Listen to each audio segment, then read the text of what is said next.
Hi po! Mga terminologies po tayo sa Shopee. So number 1, tier. Ano nga ba ang tier? Ang tier refers po ito sa level ni Shopee Loyalty. Ito po ang way para ma-recognize at ma-reward ang isang buyer according sa number ng kanyang pinurchase. So may dalawang klase ang tier. Merong lower tier at higher tier. Itong lower tier, ito po yung mga newly registered o newly member o newly account sa Shopee platform. Ito yung mga newbie. Sila yung may mga bagong account. So, hindi pa sila nagpo-purchase and wala pa silang benefits na makukuha. Yung isa naman po is higher tier. Marami na silang na-order online, marami na silang na-order sa Shopee platform. So, according yan, doon sa number ng order o purchase na ginawa mo sa platform. So, number 2 terminology is perks. Perks. Ano ba ang perks? Ang perks po, ito po yung special benefits and reward na na-earn ng isang buyer through being a member sa Shopee Loyalty. So, ano-ano ba ang example ng perks? Andyan si voucher, andyan si free shipping, andyan si dedicated customer, andyan si cashback. Yan ang example ng perks. Perks po ang tawag sa kanila. So, another terminology is exclusive deals.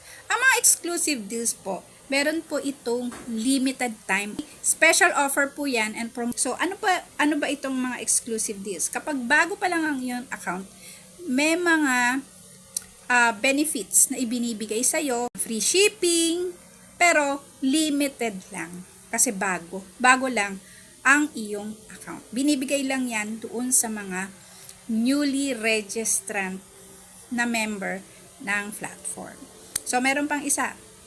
Exclusive deals, halimbawa, meron pa, yung flash deals. Ang flash deal for limited time. Kapag may flash deal, merong time.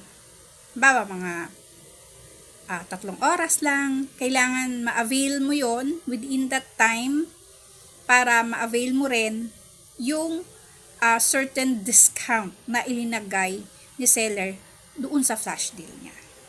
Another terminology is site-wide. Ano ba yung site-wide? Saan na natin makikita itong word na to? Makikita natin to doon sa voucher na ibinibigay sa atin ng platform o ni Shopee. Ano ba ang ibig sabihin ng site-wide? Na pwede kang mag-order kahit anong product sa loob ng Shopee. Sa loob ng marketplace ni Shopee. Kahit ano pa yan, kahit saang shop, kahit anong product, basta meron kayong nakitang site-wide, kahit saang shop po yan, pwede nyong gamitin para magkaroon kayo ng discount. So, may 3 klase ng site-wide. Meron tayong site-wide voucher, may site-wide free shipping, at may site-wide sale. Ano yung site-wide voucher na to?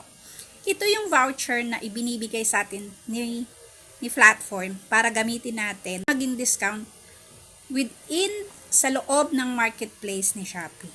Kahit ano pang orderin mo sa loob ng platform ni Shopee, magiging discount mo yan, magiging voucher mo yan para ma-less yung babayaran mo. Ito namang site-wide free shipping. Ang free shipping, syempre, nakaka-less yan. Kahit anong orderin mo sa loob ng Shopee o sa loob ng platform, free shipping ka. Yun lang price ng pinurchase mo ang babayaran mo. Yung isa pa is site-wide sale. Halimbawa, may sale. Ito, may darating yung 2.2 sa February 2. May tinatawag silang site-wide sale. So, kapag may sale, kahit anong orderin mo, basta may sale, gamitin mo yung voucher na yan, may discount ka o may less ka doon sa purchase na in-order mo. So, another terminology is birthday voucher. Ano ba ang birthday voucher? Itong birthday voucher na to, ito ay treat, regalo sa atin ng platform ni Shopee para mag-discount kapag birthday mo.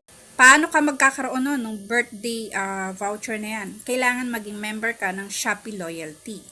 Kailangan nasa Shopee Loyalty program ka, naka-registered yung birthday mo, silver, nasa gold, and platinum tier ka para magkaroon ka ng birthday voucher. Ang birthday voucher po is 15% off sa lahat ng product sa loob ng platform ni Shopee. So, mai-enjoy mo yan sa araw mismo ng birthday mo.